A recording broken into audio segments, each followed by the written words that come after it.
नमस्कार दोस्तों, ज्ञान सागर चैनल में आपका स्वागत है। हम लोग 70वीं बीपीएससी के लिए खान सर द्वारा चलाए गए विजेता बैच की सीरीज को हम लोग कर रहे थे और इस सीरीज में हम लोगों ने इससे पहले साइंस का हम लोगों ने कंप्लीट कर लिया था। उसके बाद हम लोग हिस्ट्री पे मूव किए थे और हिस्ट्री में हम लोगों ने एंशिएंट के 4 पार्ट को इससे पहले देख लिया था और आज जो हम लोग देखने वाले हैं एंशिएंट के 5वें भाग को देखने वाले हैं। और ये जो इसमें सारे क्वेश्चंस जो लिए गए हैं वो एनसीईआरटी बेस्ड क्वेश्चन हैं। प्रीवियस ईयर के जितने भी इंपॉर्टेंट क्वेश्चन हो सकते हैं उसको शामिल किया गया है और एग्जाम के प्रोस्पेक्टिव से कौन से क्वेश्चन आ सकते हैं एग्जाम में उसको भी इसमें समाहित किया गया है। तो ये सब सारे क्वेश्चंस जो हैं बहुत ही इंपॉर्टेंट क्वेश्चन रहने वाले हैं और इसमें जो हर एक क्वेश्चन पे डिटेल में चर्चा की जा रही है, तो आप ध्यान से हर एक क्वेश्चन को देखिए, आपको एग्जाम में बहुत ही फायदा मिलेगा। तो हमने मौर्य वंश का पूरा कंप्लीट कर लिया था, तो अब हम लोग मौर्यता पे मूव कर रहे हैं। ठीक है, तो स्टार्ट करते हैं हम लोग। ठीक है, आ जाते हैं हम लोग मौर्योत्तर काल पे। तो मौर्योत्तर काल का हमारा पहला क्वेश्चन है 52 नंबर का। निम्न कथनों पर विचार कीजिए एवं कोड की सहायता से सही उत्तर दीजिए। पतंजलि पुष्यमित्र शुंग के समकालीन थे। 200 ईसा पूर्व में पतंजलि ने योग सूत्र की रचना की थी। थर्ड है, इन्होंने अष्टांग का सिद्धांत प्रस्तुत किया था। इन्हें योग का जनक कहा जाता है। तो ये है इसमें ऑप्शन। तो हम लोग अब देखते हैं। तो पतंजलि जो थे बेसिकली पुष्यमित्र शुंग के ही समकालीन थे, स्टेटमेंट सही है। और पतंजलि ने योग सूत्र की रचना की थी, ये भी स्टेटमेंट सही है। और इन्होंने इसके लिए अष्टांगिक मार्ग का सिद्धांत दिया था, अष्टांगिक योग का सिद्धांत दिया था, ये भी सही है। और इन्हें योग का जनक कहा जाता है। ठीक है, तो चारों स्टेटमेंट जो है इसमें सही है बेसिकली। तो डी नंबर आंसर हो जाएगा। हम लोग देख लेते हैं जो मौर्य साम्राज्य की जो विघटन होता है, तो विघटन ऐसे होता है कि मौर्य वंश का जो अंतिम शासक होता है, अंतिम शासक मौर्य वंश का, वो बृहद्रथ होता है। ठीक है, और बृहद्रथ की हत्या करके, इसकी हत्या करके पुष्यमित्र शुंग जो है, जो कि इसी का सेनापति होता है, ये पुष्यमित्र शुंग जो होता है बृहद्रथ का ही सेनापति होता है।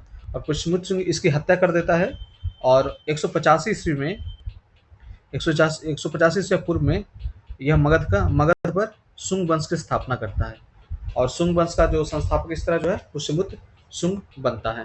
और इसमें जो है मतलब मौर्य के बाद मौर्योत्तर में पहला शुंग वंश की स्थापना होती है, जो कि 185 से लेकर के 75 बीसी तक यह शासन करता है। फिर शुंग के बाद कण्व वंश आता है, कण्व वंश, जो कि 75 बीसी से लेकर के लगभग 30 बीसी तक यह चलता है। उसका चेदी वंश आता है, चेदी वंश, और ये जो है पहली शताब्दी में यह शासन करता है। ठीक है, और उसके बाद जो है आंध्र सातवाहन आता है, आंध्र सातवाहन। तो इसका बेसिकली क्या है, ये साउथ में ये शासन करता है। तो यह जो इसकी जो शासन होता है, यह 60 बीसी से लेकर के लगभग 240 एडी तक यह शासन करता है और यह संभवतः सबसे लंबा जो है यह शासन होता है। ठीक है, और उसके बाद जो है इसी बीच में 4 विदेशी आक्रमण होते हैं, जिसमें कि हिंद यूनानी होता है, फिर शक, फिर पल्लव और फिर कुषाण। तो ये सब को भी हम लोग डिटेल में देखेंगे। ठीक है, अब आते हैं नेक्स्ट क्वेश्चन पे। निम्न में से कौन सा शासक को वर्ण व्यवस्था की रक्षा करने वाला कहा गया है? तो वर्ण व्यवस्था की रक्षा करने वाला किससे कहा गया है? अजातशत्रु, खारवेल, पुष्यमित्र शुंग और गौतमपुत्र सतकर्णी। तो बेसिकली ये क्वेश्चन पूछा जाता है कि वर्ण व्यवस्था की रक्षा करने वाला जो शासक है वो गौतमपुत्र सतकर्णी को कहा जाता है। और गौतमपुत्र सतकर्णी जो है बेसिकली ये सातवाहन वंश के शासक हैं, सातवाहन वंश के ये शासक हैं। ठीक है, सातवाहन वंश को हम लोग देख लेते हैं। जब सातवाहन की चर्चा हो रही है तो सातवाहन वंश की जो स्थापना होता है वो सिमुक करता है, सिमुक, और इसकी जो कैपिटल होती है वो प्रतिष्ठान। सातवाहन की जो संस्थापक होता है सिमुक, और इसकी जो कैपिटल होती है राजधानी प्रतिष्ठान होता है। और प्रतिष्ठान जो है वो गोदावरी रिवर के किनारे यह स्थापित करता है और यह महाराष्ट्र में है बेसिकली। ठीक है, और इसी में जो है बहुत सारे शासक होते हैं सातवाहन वंश के, जिसमें से सिमुक तो हो गए, फिर सातकर्णी होते हैं, सातकर्णी, गौतमी पुत्र सातकर्णी, वशिष्ठ पुत्र, वशिष्ठ पुत्र और ये सब होते हैं। और इनमें जो है सबसे प्रसिद्ध जो शासक होते हैं, कुछ इसमें प्रसिद्ध शासक हुए आम सातवाहन में, जिसमें से 17वें जो शासक थे हाल, ये बहुत ही मतलब अच्छे प्रतापी शासक हुए थे और उन्होंने एक प्रसिद्ध रचना की थी, गाथा सप्तशती। गाथा सप्तशती की रचना की थी हाल ने, तो ये इंपॉर्टेंट है। और 23वें जो शासक थे वो गौतमीपुत्र सतकर्णी थे, गौतमीपुत्र सतकर्णी। और गौतमीपुत्र सतकर्णी जो थे सबसे प्रतापी राजा हुए ये, गौतमीपुत्र सतकर्णी। ठीक है, तो आते हैं नेक्स्ट क्वेश्चन पे आते हैं। मैं बीच बीच में डिटेल जानबूझकर बता रहा हूँ ताकि आपका पूरा जो है कंप्लीट चैप्टर कंप्लीट हो जाए। ठीक है, नेक्स्ट क्वेश्चन पे आते हैं। बाल विवाह की प्रथा भारत में कब आरंभ मानी जाती है? उत्तर वैदिक काल, मौर्य काल, कुषाण काल, हर्षवर्धन काल। तो ये जो मानी जाती है बाल विवाह की जो प्रथा मानी जाती है, यह यह जो मानी जाती है कुषाण में मानी जाती है ना, कुषाण काल में। कुषाण काल में जो है बाल विवाह की प्रथा शुरू हुई ऐसा माना जाता है। और कुषाण वंश के संस्थापक कौन थे? तो कुजुल कुटफिशिस। ठीक है, नेक्स्ट क्वेश्चन पे आते हैं। सातवाहनों के विषय में निम्न कथनों पर विचार कीजिए एवं कूट की सहायता से सही उत्तर दीजिए। सातवाहन काल में संस्कृत के साथ साथ अन्य भाषाओं का भी विकास हुआ। सातवाहन राजाओं ने साहित्य रचना के लिए संस्कृत तथा अन्य लोक भाषाओं को अपनाया। तो बिल्कुल जो स्टेटमेंट है, दोनों ही स्टेटमेंट जो है बेसिकली ये सही है। ये सातवाहनों की जो बेसिकली राजकीय भाषा थी, सातवाहनों की राजकीय भाषा प्राकृत थी। ठीक है, और जो लिपि थी ये ब्राह्मी थी। तो संस्कृत के साथ साथ अन्य भाषाओं का विकास होता है, प्राकृत भी होता है और संस्कृत संस्कृत ये भी इंपॉर्टेंट है। संस्कृत और प्राकृत ये दोनों लैंग्वेज जो हैं इनकी का विकास होता है। और सातवाहन की एक सबसे बड़ी विशेषता यह है कि इनके समय में शीशे का सिक्का चलाया गया था, शीशे का सिक्का। तो ये आप जरूर ध्यान रखिएगा। हाँ, और एक चीज था क्या कि ब्राह्मणों को भूमि अनुदान देना इन लोगों ने ही स्टार्ट किया था, सातवाहन शासकों ने ही यह स्टार्ट किया था। ठीक है, और इनके जो मतलब ऐसा नाम से प्रतीत हो जैसे इनके राजा जो है गौतमीपुत्र सतकर्णी हो गए, वशिष्ठपुत्र सतकर्णी हो गए, तो ऐसा लगता है कि मातृसत्वात्मक ढांचे का आभास मिलता है। लेकिन इनके राजाओं के जो नाम है इनके माता पे रखा जाता था, इसलिए ऐसा दिखाई देता। बट लेकिन जो है यह इनके जो राजकुल था वो पितृसत्तात्मक ही था, मतलब कि था इसमें पुरुष ही इसमें सत्ता करते थे। ठीक है, और सातवाहनों की कुछ स्थापत्य कृतियां हैं, उसको भी ध्यान देने की बातें हैं। जैसे कार्ले का चैत्य, ये बोलेगा कार्ले का चैत्य जो है वो किस वंश से रिलेटेड है, मतलब किस राजवंश से रिलेटेड है, तो सातवाहन से रिलेटेड है। ठीक है, तो इसको भी आप ध्यान रखिएगा। नेक्स्ट क्वेश्चन पे आते हैं। पत्थर के प्राचीनतम अभिलेख भारत में किस भाषा में मिले? तो ये बेसिकली पूछ रहा है किस भाषा में मिले। तो यह जो मिला है बेसिकली प्राकृत में मिला है, सबसे प्राचीनतम जो अभिलेख मिला है वो प्राकृत में मिला है। ठीक है, नेक्स्ट क्वेश्चन पे आते हैं। निम्न कथनों पर विचार कीजिए, कूट से सही उत्तर दीजिए। मौर्य वंश के अंतिम शासक की हत्या करके उसके सेनापति पुष्यमित्र सिंह ने कर दी थी। मैंने बताया था कि बृहदत्त की हत्या जो है बृहदत्त की हत्या पुष्यमित्र सिंह कर देता है और 185 ईसा पूर्व में यह शासन पे बैठता है। ठीक है, पुष्यमित्र सिंह। और पुष्यमित्र सिंह एक रूढ़िवादी ब्राह्मण था, बिल्कुल है, इसलिए इसे बोला जाता है सुंग वंश को ब्राह्मण साम्राज्य भी बोला जाता है। ठीक है, तो रूढ़िवादी ब्राह्मण था, बिल्कुल सही है। अंतिम सुंग वंश की सुंग शासक की हत्या वसुदेव कर्ण ने की थी, ये भी स्टेटमेंट सही है। वासुदेव कर्ण भी एक ब्राह्मण था, ये भी स्टेटमेंट सही है। बेसिकली होता क्या है कि पुष्यमित्र सुंग जब बनता है तो वह अपनी राजधानी जो है पुष्यमित्र सुंग वह बनाता है विदिशा।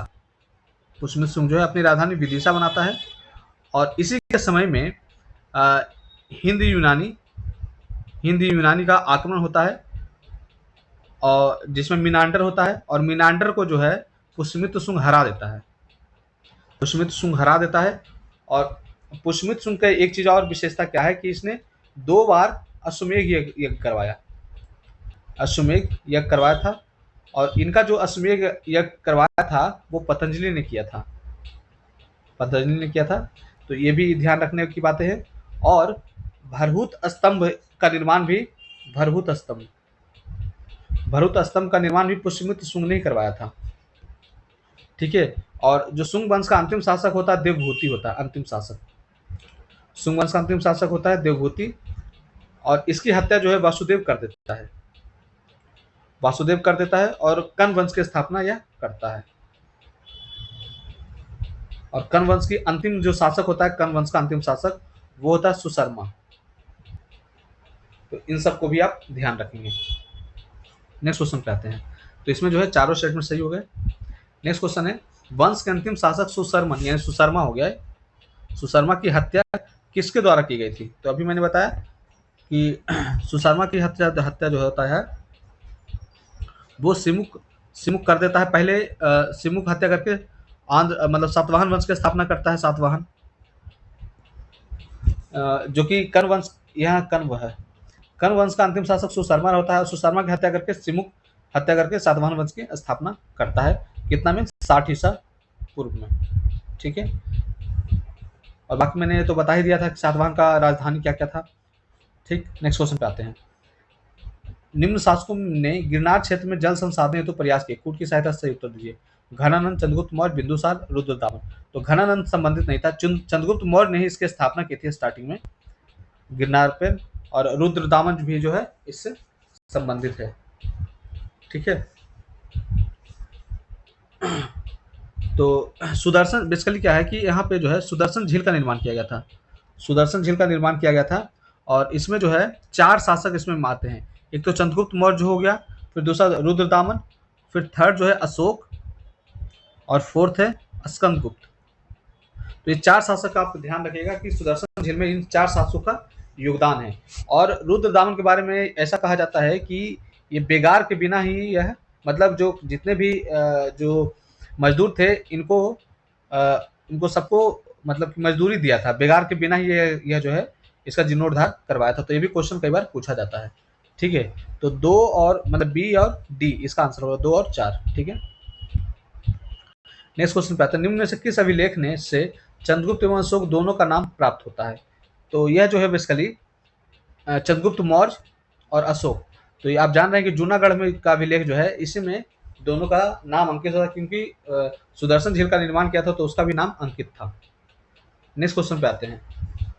डेमेट्रियस सूची 1 को सूची 2 से मिलान कर लिया है। डेमेट्रियस, रुद्रदामन, गोंडोद फर्निस और बीम कटफिशिस। तो ये किस वंश से रिलेटेड थे बेसिकली यह पूछा जा रहा है। तो डेमेट्रियस जो था वो हिंद यूनानी था। ठीक है, डेमेट्रियस। और रुद्रदामन जो था वो बेसिकली हाँ, रुद्रदामन जो था बेसिकली यह क्या था, शक था, शक था। और बीम तो था कुषाण और गोंडो फर्निस जो था पल्लव था। ठीक है। तो इसको आप ध्यान रखिएगा। ये बेसिकली क्या है कि भारत पर जो आक्रमण होता है, विदेशी आक्रमण, तो उन ये सब जो है आक्रमण करने वाले होते हैं, जिसमें से सबसे पहला जो आक्रमण होता है हिंद यूनानी द्वारा होता है, हिंद यूनानी द्वारा, फिर होता है शक द्वारा, फिर पल्लव, फिर होता है कुषाण द्वारा। तो ये इसका सीरीज भी कई बार पूछा जाता है, तो इसको भी आप ध्यान रखेंगे।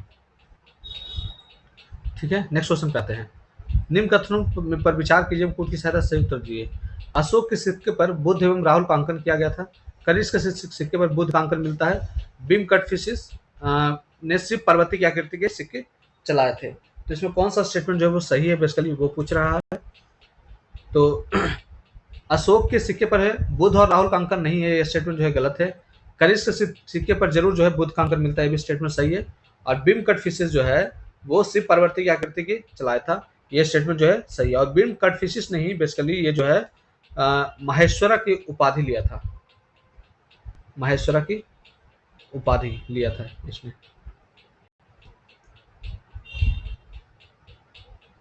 ठीक है।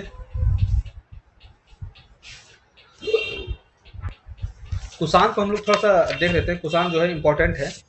तो कुषाण वंश जो है बेसिकली वह चीन से आक्रमण होता है कुषाण वंश का। और ये जो कुषाण वंश होते हैं वो यूची, ये जो होते हैं यूची जनजाति से संबंधित होते हैं और ये जो है पशुपालन के कार्य करते हैं। और इनके संस्थापक जो था कुजल कुडफेसिस, ठीक है। और ये जो था कुजल कुडफेसिस जो था ये शैव धर्म को मानता था, शैव धर्म को मानता था। उसके बाद जो हुआ इसमें बिम कुडफेसिस है, जो ये जो है बिम कटफेसिस, और बिट कम्फेसिस जो है इसने पंजाब को जीता, पंजाब को जीत लिया। और इसी ने सबसे पहले सोने के शुद्ध सिक्के चलाए, सोने के शुद्ध सिक्के। और ये जो था शिव का उपासक था, शिव उपासक। और इसी ने जो है महेश्वर का टाइटल लिया था, ठीक है। इसके बाद जो है कनिष्क आता है, कनिष्क। और कनिष्क के समय जो है बहुत इसने सुधारवादी कार्य किए, अपने राज्य विस्तार के साथ साथ सुधारवादी बहुत सारे कार्य किए, जिसमें से एक तो ये इनके बारे में मैं बता दूं कि ये जो है राजत्व के दैवीय सिद्धांत का पालन करता था। ये राजत्व के दैवीय सिद्धांत का पालन, ये क्वेश्चन पूछा जाता है। इसने 2 राजधानी बनाई, एक तो मथुरा और दूसरा जो है पेशावर, पेशावर जिसे पुरुषपुर कहते हैं। और इसने जो है रेशम मार्ग को खोजा था, रेशम मार्ग पे इन्होंने नाथुला दर्रे, जो कि सिक्किम में है अभी वर्तमान में, तो नाथुला जो दर्रा है इसी के द्वारा बनाया गया था। और यह जो था कनिष्क था बौद्ध धर्म का महायान शाखा का यह को मानने वाला था। और कनिष्क के समय में 4 प्रसिद्ध विद्वान रहते थे, जिसमें चरक, सुश्रुत, सुश्रुत जो कि शैल चिकित्सा से संबंधित थे, सुश्रुत, फिर वसुमित्र और अश्वघोष, ये सब 4 जो थे विद्वान रहते थे। और कनिष्क ने स्तूप का निर्माण किया और इसने जो है शकों को पराजित किया था। और शकों को पराजित के उपलक्ष्य में ही शक संवत चलाया था 78 ईस्वी में। और एक चीज और इसमें इंपॉर्टेंट है कि मथुरा शैली का भी विकास इसी के समय में हुआ था। तो शक के बारे में इतना सा क्या बोलते हैं, कुषाण के संदर्भ में इतना आपको याद रखना है। नेक्स्ट क्वेश्चन पे आते हैं। पुष्यमित्र शुंग के द्वारा करवाए गए 2 अश्वमेध यज्ञों की जानकारी हमें किस अभिलेख से प्राप्त होती है? तो यह जो है अयोध्या अभिलेख से प्राप्त होती है। ये आप ध्यान रखिएगा कि अयोध्या अभिलेख से यह प्राप्त होती है। नेक्स्ट क्वेश्चन पे आते हैं। चेदी वंश के संदर्भ में निम्न कथनों पर विचार कीजिए। इस वंश की जानकारी हमें मुख्यतः हाथी गुम्फा और रानी गुम्फा से मिलता है, स्टेटमेंट बिल्कुल सही है, यहाँ से मिलता है। इस वंश को चेतस वंश भी कहा जाता है, ये भी सही है। इस वंश के संस्थापक खारवेल थे। इस वंश के संस्थापक जो थे मेघवर्मन थे, मेघवर्मन थे, ठीक है। और खारवेल जो थे इस वंश के प्रतापी राजा हुए थे खारवेल। और खारवेल जो थे वो जैन धर्म के अनुयायी थे, जैन धर्म के बेसिकली अनुयायी थे। और खारवेल जो थे, खारवेल ने पुष्यमित्र शुंग को हराया था, ये भी ध्यान रखिएगा। पुष्यमित्र शुंग को खारवेल ने हरा दिया था, ठीक है। तो इस तरह जो आंसर होगा हमारा 1, 2, 4 इसमें स्टेटमेंट सही है, ठीक है। नेक्स्ट क्वेश्चन पे आते हैं। शासक खारवेल ने उत्तर भारत के किस वंश पर आक्रमण किया था? तो खारवेल किस पे आक्रमण किया था? ये जो है शुंग वंश पर आक्रमण किया था। पुष्यमित्र शुंग को हराया था इसने, खारवेल ने। खारवेल जो भी मैंने बताया शुंग वंश का जो राजा था पुष्यमित्र शुंग, उसको हराया था। निम्न पर विचार कीजिए, कूट की सहायता से सही उत्तर दीजिए। सातवाहनों का समाज मातृसत्तात्मक था, तो ये स्टेटमेंट गलत है, सॉरी। इनका मातृतात्मक समाज भी था, क्योंकि इनके जो शासकों के नाम थे वो उनके माताओं पे ही रखा गया था, तो इसलिए ये मातृतात्मक समाज था, सही है। और इनके जो कर व्यवस्था बहुत उदार थी, ये भी स्टेटमेंट सही है। तो दोनों स्टेटमेंट जो है वो सही है। नेक्स्ट क्वेश्चन पे आते हैं। निम्न में से असत्य कथन की पहचान कीजिए। भारत में शकों की राजधानी तक्षशिला थी, भारत में यवनों की राजधानी साकल थी, कुषाणों की राजधानी कन्नौज थी और कनिष्क की राजधानी मथुरा थी। तो कौन सा स्टेटमेंट जो है वो बेसिकली इसमें गलत है? तो कुषाणों की राजधानी कन्नौज नहीं थी, कुषाणों की राजधानी तो कहाँ थी? एक पेशावर थी, पेशावर थी ना एक, तो कन्नौज नहीं थी, ये स्टेटमेंट गलत है। और कनिष्क की राजधानी मथुरा थी, ये स्टेटमेंट सही है। ये भी सही है, ये भी सही है। ठीक है, तो हम लोग थोड़ा सा इसमें देख लेते हैं डिटेल।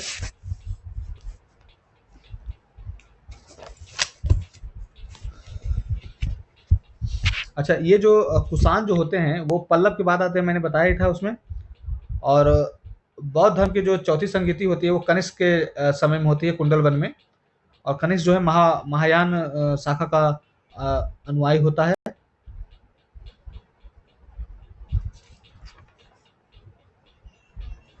गंधार जो, अच्छा इसमें जो एक चीज है आपको जानना चाहिए कि भारत का जो आइंस्टीन है, भारत का आइंस्टीन जो है नागार्जुन को कहा जाता है। और इनकी पुस्तक का नाम है माध्यमिक सूत्र। माध्यमिक सूत्र जो है इनकी पुस्तक का नाम है।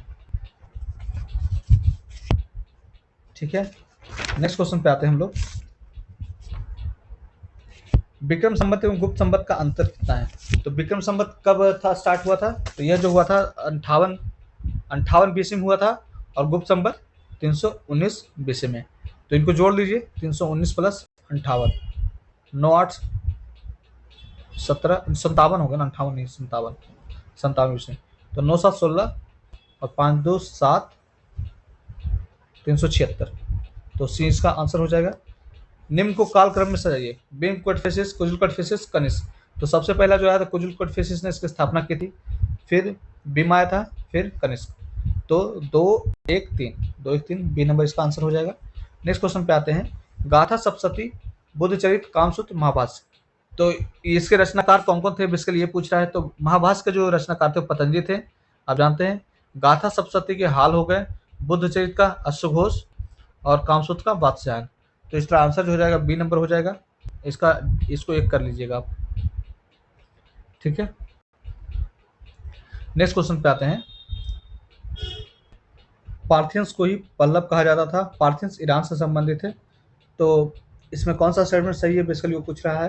तो पार्थियंस को ही पल्लव कहा जाता था, स्टेटमेंट सही है। पार्थियंस ईरान से संबंधित है, दोनों स्टेटमेंट जो है वो सही है। और इसके जो सबसे प्रसिद्ध राजा हुआ था गोंडो फर्निस हुआ था, गोंडो फर्निस। ठीक है, तो ये स्टेटमेंट सही हो जाएगा। नेक्स्ट क्वेश्चन पे आते हैं। गोंडो फर्निस भारत में किस वंश का महानतम शासक था? तो हम लोग देख लिए पार्थियंस, सी नंबर। पुष्यमुत्र शुंग के विषय में सत्य कथन बताइए। वह शैव धर्म को अपनाया, उन्होंने बौद्ध को हानि पहुंचाया, उसने कुणाल को मारकर गद्दी प्राप्त की, उसने 13 अश्वमेध यज्ञ करवाए। तो कौन सा स्टेटमेंट जो बेसिकली सही है ये पूछ रहा है। तो पुष्यमुत्र शुंग के संदर्भ में जो है, इसने जो है पुष्यमुत्र शुंग के बारे में थोड़ा सा बता दूं कि यह जो था यह कट्टर ब्राह्मण था। यह जो था कट्टर ब्राह्मण था। और इसने जो है 84,000 बौद्ध स्तूपों की इसने हानि पहुंचाई थी। ठीक है, और इसकी जो राजधानी थी, दूसरी राजधानी जो थी इसकी उज्जैन थी। और इसी के टाइम में पतंजलि रहा करते थे। और महाभाष्य की जो रचना हुई थी इन्हीं के इसी शुंग वंश के ही पुष्यमुत्र शुंग के टाइम में ही हुआ था। ठीक है, तो आते हैं नेक्स्ट क्वेश्चन पे आते हैं। कनिष्क के द्वारा कौन सा संवत प्रारंभ किया गया? तो कनिष्क आप जानते हैं शक संवत इसमें प्रारंभ किया गया था कनिष्क के द्वारा। एक हो जाएगा इसका आंसर। नेक्स्ट क्वेश्चन पे आते हैं।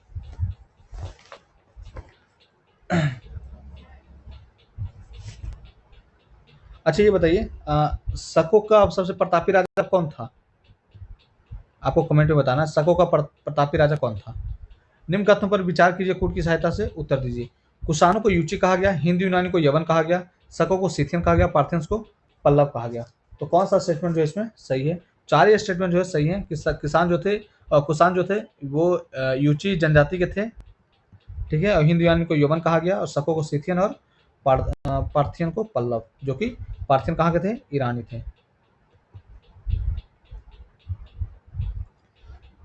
अच्छा, इसमें हम लोग थोड़ा देख लेते हैं कि भारत पर जो सबसे पहला आक्रमण किया था वो हिंदू यूनानी वाला ही किया था, और जिसका नाम था, बैक्ट्रिया का शासक था डेमेट्रियस।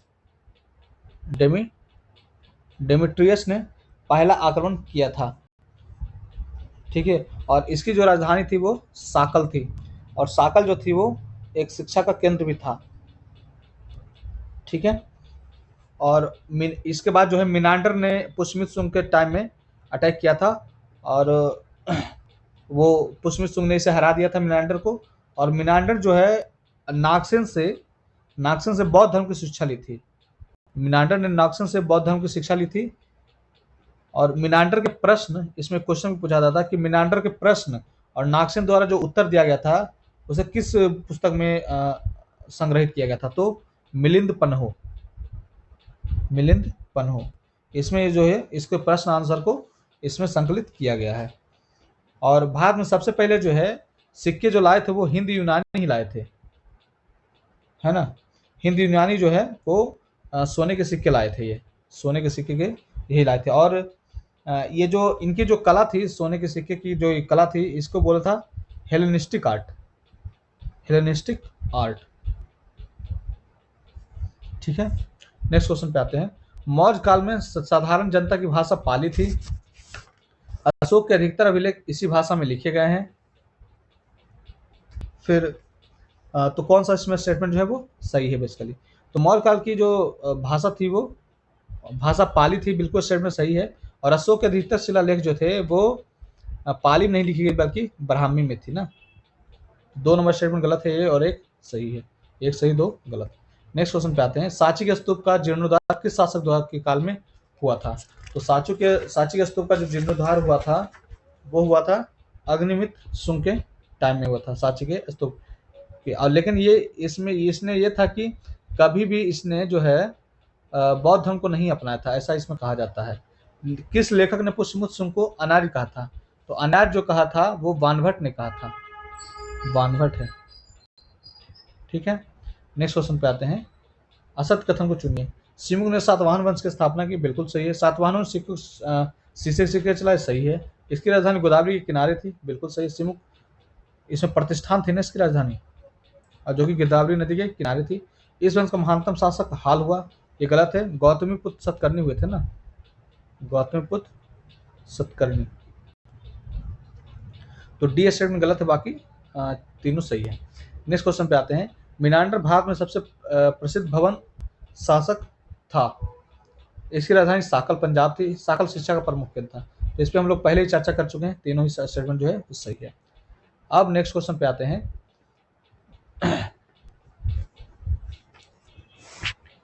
चरक, सुश्रुत, नागसेन, वसुमित्र, तो इसमें कौन किसमें प्रसिद्धि प्राप्त थी? तो चरक जो थे चिकित्सा से संबंधित थे, सुश्रुत जो थे वो शैल चिकित्सा से संबंधित थे। ठीक है, और नागसेन जो थे वो माध्यमिक सुन्निवात से रिलेटेड थे, और वसुमित्र जो थे बौद्ध संत थे। तो 1 2 3 4 इसका स्टेटमेंट हो जाएगा सही। भीम खडूसिस ने भारी संख्या में सोने के सिक्के चलाए, गुप्तों ने सबसे शुद्ध सोने के सिक्के चलाए। तो भीम कटफिसिस ने जो था ये सबसे शुद्ध सोने के सिक्के चलाए थे, सबसे शुद्ध सोने के सिक्के चलाए थे, जबकि भारी संख्या में जो चलाए थे गुप्तों ने चलाया था।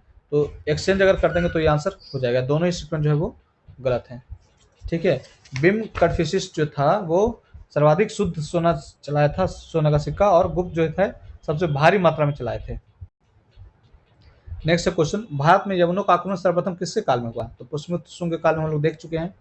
किस ग्रंथ में कहा गया कि ज्योतिष के क्षेत्र में भारत यूनान का ऋणी है?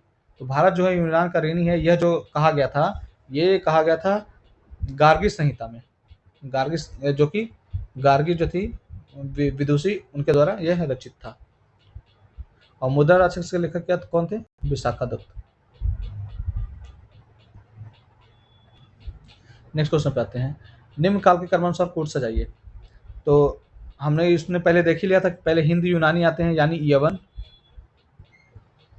फिर आते हैं शक, फिर पल्लव, फिर कुषाण। तो यवन ये हो गए, फिर शक, यानी शक को क्या बोलेंगे? सिथियन।